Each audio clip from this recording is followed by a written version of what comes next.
while shopping, have you ever fallen in love with something for your house, but once you got it home, it just wasn't as magical as it seemed in the store?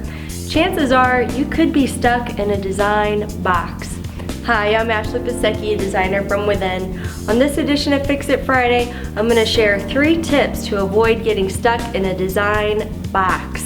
The first tip is to make sure that you consider everything when you're pulling together your color palette. Consider the trim, the flooring, the architecture of the house. What are the things that you can't change? How do you work with them into your color palette? While talking about color palette, you should also consider creative ways to infuse your accent color into the space.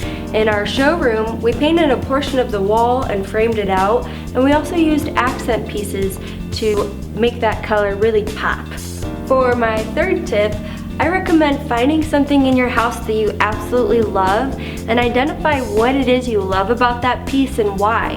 It could be artwork, it could be an accessory, piece of furniture.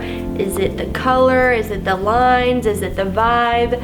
And then when you go shopping, make sure you consider your favorite piece and think about those elements before you make a purchase decision that you regret. I hope these 3 tips pull you out of your design box. If you're still feeling stuck, maybe an outside perspective can help.